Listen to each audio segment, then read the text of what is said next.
만물유래는 역사문화 유래 콘텐츠 채널입니다. 좋아요 및 구독은 더욱 알찬 영상 제작에 큰 힘이 됩니다. 전설야담, 돼지정승 장순손과 검은 고양이. 경상도 상주에서 태어난 장순손은 콧구멍이 심하게 위로 들린 얼굴이 돼지머리를 닮아 일찍이 저두라는 별명을 얻었습니다. 어이, 장저두? 저두가 무슨 뜻인감? 돼지죠. 머리도 돼지 머리잖아. 후아하하.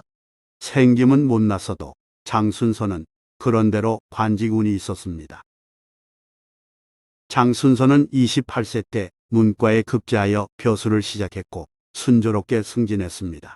인생이 순하고 자손을 잘 이으라라는 이름 그대로의 삶이었습니다. 하지만 1504년 후원에서의 궁궐 활쏘기 대회에 포를 다는 바람에 연산군 미움을 받아 고향 상주로 부처되는 신세가 됐습니다. 부처는 특정 지역에만 머물러야 하는 형벌입니다. 너 보는 재미에 내가 사는구나.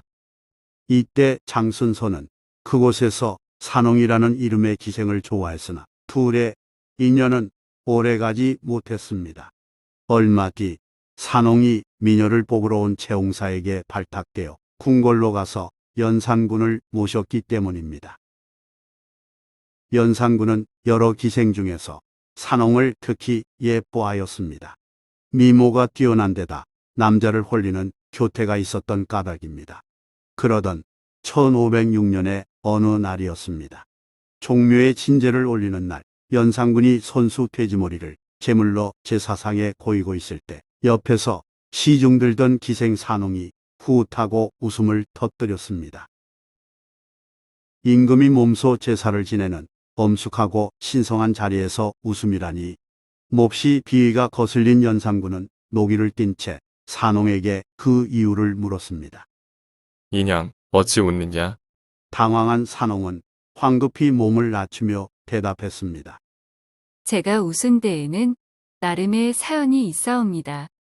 그 사연이 뭐란 말이냐? 제가 상주에 있을 때 장순손이란 사람을 보았는데 그 얼굴 생김새가 돼지를 닮아 별명이 돼지머리였습니다.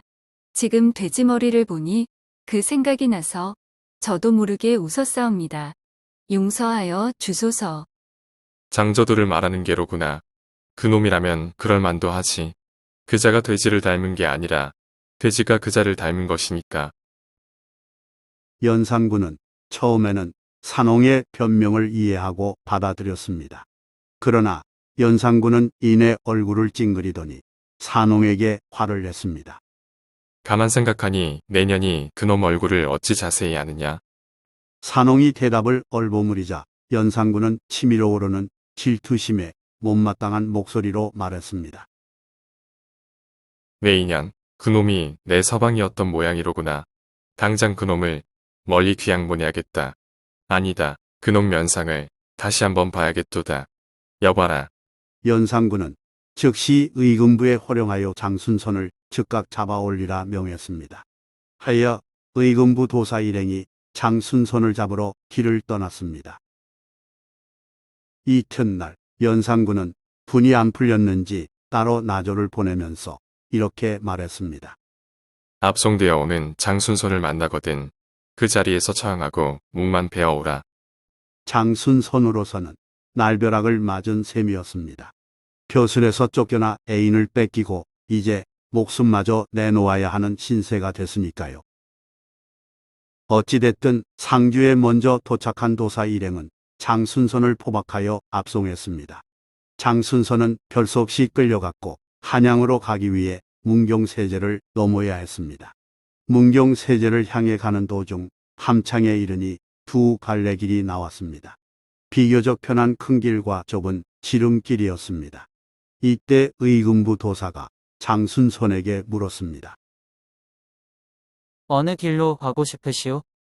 장순손은 잠시 생각에 잠겼습니다. 좀 늦더라도 편한 길로 갈까? 불편하더라도 빠른 길로 갈까? 장순손이 이런 생각을 할 때 검은 고양이 한 마리가 사이길을 가로질러 지나갔습니다. 그걸 본 장순손이 뭔가 생각난 듯 의금부 도사에게 말했습니다. 지난날 내가 가는 길을 검은 고양이가 가로지르더니 그의 과거에 급제했다오. 지금 고양이가 저쪽 길을 가로질러 가니 나를 그쪽으로 데려가 주시오. 그쪽 길이 비록 좁기는 하나 지름길이어서 빠를 것이외다. 장순서는 과거 시험에 여러 차례 낙방했었고 실제 그런 일을 겪은 뒤 과거에 합격했기에 그리 말했습니다. 그럽시다. 어려운 부탁이 아닌지라 도사는 쉽게 승낙하였습니다. 일행은 좁은 길로 접어들어 문경세제를 향해 계속 갔습니다. 그런데 사서에 보이는 이 선택이 장순선의 목숨을 살렸습니다. 장순선 일행이 큰 길이 아닌 좁은 길로 들어간 직후 특명을 받고 장순선을 죽이러 온 나돌들이 큰 길로 지나갔으니까요. 장순선의 행운은 거기서 그치지 않았습니다. 장순선 일행이 문경에 이르렀을 때 반정이 일어나 연산군을 내쫓고 새 임금 중종이 등극했으며 억울한 사람을 모두 석방한다는 사면령이 전해졌습니다. 장순선은 참으로 아슬아슬하게 죽음을 모면한 것입니다. 성은이 망극하옵니다. 이후 장순선은 간신 김한로와 어울려 지내면서 조광조 등 신진 사림들과 대립하며 지냈습니다. 예컨대 장순선은 1518년 병조 판서에 있을 때 신진 사림들이 주장한 현량과를 적극적으로 반대했습니다. 나중에는 중종과 사돈을 맺은 김한로의 후원으로 이조 판서와 우의정을 거쳐 1533년 영의정에까지 올랐고 이듬해 죽었습니다. 이런 처신 때문에 사관들은 장순선에 대해 좋은 평가를 내리지 않았습니다. 중종실록에 기록된 그의 인품은 다음과 같습니다.